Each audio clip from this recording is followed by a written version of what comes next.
Hello students, welcome to first lecture of thermodynamics. So in this lecture we are going to discuss about some basic things of thermodynamics and our objectives. So as mentioned, objectives are explain the terms system and surroundings. That means anything that has a process ongoing will be divided into different parts: system and surroundings. System is a part of process, or process is actually occurring inside the system. As for example, let us take a simple example of our regular household process, that means cooking. So when we are cooking something inside the pressure cooker, then pressure cooker is our system and whole universe is surroundings. And in surrounding, multiple different other processes are also going on. Second, discriminate between closed, open and isolated system. These are different type of systems, and depending on their exchange of energy and matter with the surrounding, we can divide it into three categories, which we will going to discuss. Explain internal energy, work and heat. These are some related terms for thermodynamics. Now keep in mind, word thermo represents heat. So we are going to discuss energy on the basis of heat. That means we will measure them normally in kilojoules or joules. State first law of thermodynamics and expressed is mathematically. So we have mainly three different rules or laws of thermodynamics, and each and every system or living or non-living things must follow these rules or laws. That means till now we don't have any exception from this thermodynamics laws. Next, calculate energy exchange as work and heat contribution in chemical system. So we know that some reactions are exothermic, some reactions are endothermic. So all of them will exchange heat with surrounding, and depending on the exchange we can categorize it as exothermic or endothermic. So this heat, requirement of heat or energy for the system, or energy evolved during the process, we will try to find these terms. Explain state function U and H. Now what is U and what is H, we are going to discuss in detail in the upcoming points. So correlate delta U and delta H. Now delta sign represents difference. That means after reaction, before reaction, difference are generally denoted by delta signs. If a separate delta sign is mentioned, then it will represent heat, and if delta sign is placed before any symbols, then it represents difference. Measure experimentally delta U and delta H. Define standard state of delta H. Calculate enthalpy changes for the various type of reaction. Now enthalpy, symbol of enthalpy of is H. So here all the term mentioned or all the symbol mentioned as H are enthalpy, and in simple manner energy of reactants are called enthalpy. State and apply has law of constant heat summation. Differentiate between extensive and intensive properties.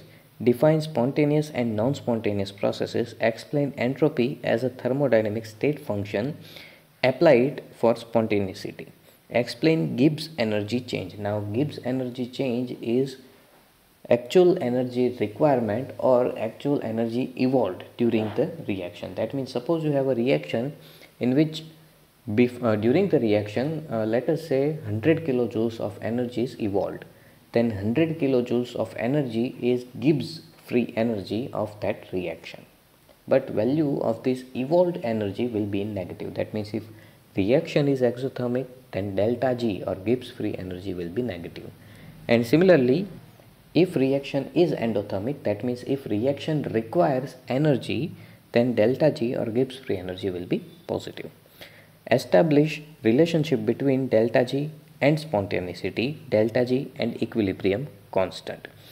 Now equilibrium constant, that means ratio of concentration of product and reactant at equilibrium. Equilibrium, that means when reactions are complete, it is called equilibrium state, and at that time concentration ratio of product and reactant, that means product divided by reactant, is called equilibrium constant. Now let's start with our introduction part. So chemical energy stored by molecule can be released as heat during the chemical reaction when a fuel like methane, cooking gas or coal burns in air.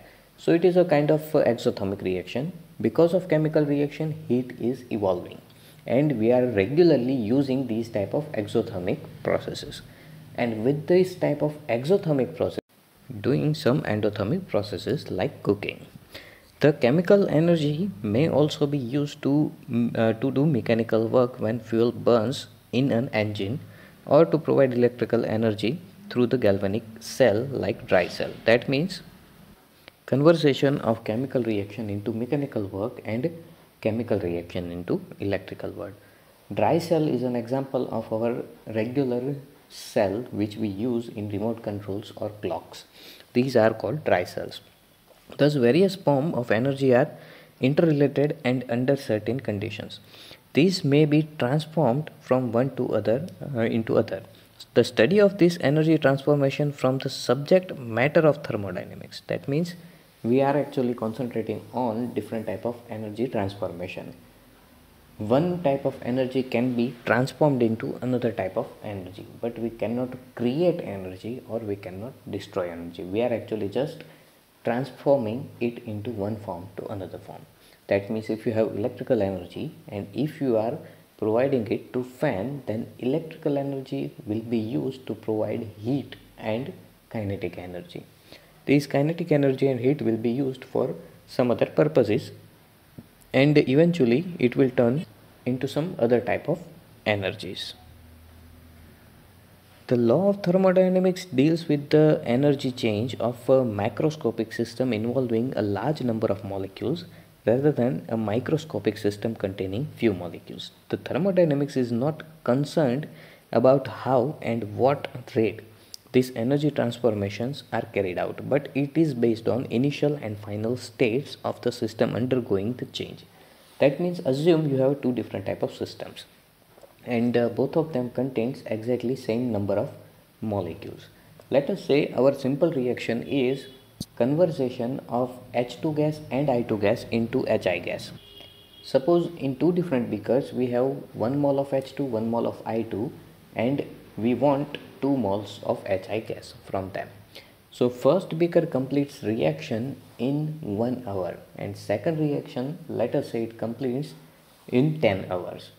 So time or path or method doesn't matter.